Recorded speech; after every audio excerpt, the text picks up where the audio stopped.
Hermitcraft, one of the most influential Minecraft servers of all time. The server that's been running for over 10 years and is still going to this day. The server, founded by Generic B in April of 2012, has certainly solidified itself as a crucial part of Minecraft history. But did you know that the Hermits are also credited as creators of some of Minecraft's most influential minigames of all time? But before we get into the most famous minigames made by the members of the most popular Minecraft server of all time, we first must cover the games made and played exclusively on the server itself. For the first minigame, it only makes sense to start with probably the most well-known game on the server, starting in Season 6 and founded by one of the most popular members of the server.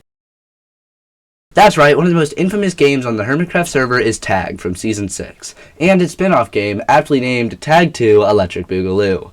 The game of Tag essentially works exactly the same as the popular childhood game named, who would have guessed it, Tag. In Season 6, Tag worked like this. If you were it, you had to keep the tag inside of your inventory at all times, and if you lose the tag for any reason, you must replace it. If you get tagged, you have to wait until the next episode to tag someone, and once you're able to tag again, you're not allowed to tag the person who originally tagged you, presumably so that the tag wouldn't just move back and forth between Korean and Mumbo for the entire season. Next, if you tag someone who is new to the game and has not been tagged yet, you must give them a copy of the rulebook. When you're it, you must also wear the dunce villager head, which of course means you can't wear a helmet. You also must wear the tag trousers, which is a rule that was introduced in episode 22 of Cub Fan series. You can't tag off camera, or in other words, you have to tag someone in an episode. And finally, you can't tag AFK players. The second tag series started in Season 7 by, you guessed it, Grian again, had slightly different rules. Firstly, if you wanted to play in the second series, you were required to call it by its full name, which was Tag 2 Electric Boogaloo. Next, to join, you would put a diamond on a pedestal at spawn, which was renamed to your name, and you were in. The diamond block of payment was added to the prize pool for the winner at the end of the game. The goal was to keep the tag in your inventory for 50 hours, where the timer would tick up any time that a player was online.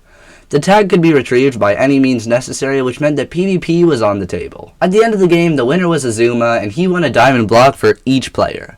2 blocks from Grian, and a shulker of golden carrots, gravel, and sand. Next up, we have the hit game with tons of technical advances, made by Tango Tech, Decked Out, the game created by Tango in Season 7, and it went down as one of the most popular games in the server's history. This was due in part to its technical aptitude, its use of the rare mob, the Ravager, and just for being fun to play all around. In all honesty, I don't watch Tango all too much, so most of my knowledge of this game, pre-researching for this video, came primarily from watching the point of view of Mumbo, Grian, and Iskal playing the game. According to the fandom wiki, the goal of the game was to collect artifacts, where each set contained 4 each, and 4 different rarities as well.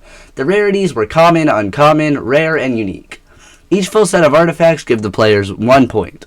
The goal was to have the most points at the end of the game, and the hermit who attained that would be crowned the winner. Inhabiting the playing field were various monsters and traps, such as the most famous mob and the face of the game, the Ravager. At the end of the run, players can buy certain cards to help on future runs, and they could also trade artifacts with other players, buy items in the shop, bid on the daily auction, and trade in cards for better ones. This is a pretty complicated game, so if you want to learn more about it in detail, check out Tango Tech's Season 7 series where he built the game, amongst other things. I would also like to mention that before we move on, that one of the cards was called Stealth, which would make it so that you were, well, more stealthy. I don't even want to know how Tango managed to pull this off, as that seems insanely difficult to me. I should also mention that there was also a Decked Out 2 game made in Season 9, but that's a whole nother can of worms, so if you want me to make a completely separate video about the Decked Out games, let me know in the comments. In a much more simple light than Decked Out, I would like to give an honorable mention to The Button was a simple game made by Mumbo during Season 7 of Hermitcraft. The basic premise of the button was to not let it die, as if the button was not pressed in time, it would die and the game would end. For some reason, Mumbo was obsessed with things dying if you don't feed them in this series, because he also made his base so that you have to feed it golden apple, or it would die obviously. The goal of the game was basically to taunt the button's death, by pressing the button as close to the end of its life as possible, which would reward the player who pressed it with increasingly more and more rare color ranks. The rank was shown visually by displaying their rank color somewhere on the skin. The ranks also turned into somewhat of a cult, with every single color rank having their own clubhouse, with the higher tier ranks getting harder to get into. One of the most memorable moments with the button is when DocM77 streamed himself waiting for the button to change, in which, during this time, people would come along and press the button, making him wait for longer and longer. Unfortunately, The game ended in Mumbo's Season 7, Episode 24, when it was revealed that the button had died, and Doc, funnily enough, ended the game as a yellow belt, 2 tiers before the ending of the game. Honorable mention to Grian here for getting every single belt color, which he called his Infinity Gauntlet. For the last game before we get into the games that made it onto Hypixel and cemented themselves in Minecraft history, I have to mention... While I don't know how to play the game itself, and I'm far too lazy to read the entire wiki, this game is certainly one of the most impressive games on the server. The game created by Vintage Beef is one of the most impressive projects I have ever seen on Minecraft. For the game, Beef handcrafted 42 cards, which you can play an actual game with, and sold them in his shop in Seasons 9 and 10. This game later turned into a piece of merch where you could buy the cards and actually play the game in real life. The reason why this game is so impressive is due to the fact that each card was made on a Minecraft map. That means that each card has to have a massive pixel art built into the actual world to then transfer to a map and make copies. The thought of making 42 map arts in survival Minecraft is actually insane to me, and that's why I thought it deserved a spot on this list. Finally, for the 3 games invented by the Hermits that made their way onto Hypixel, and so many other minigame servers, starting with...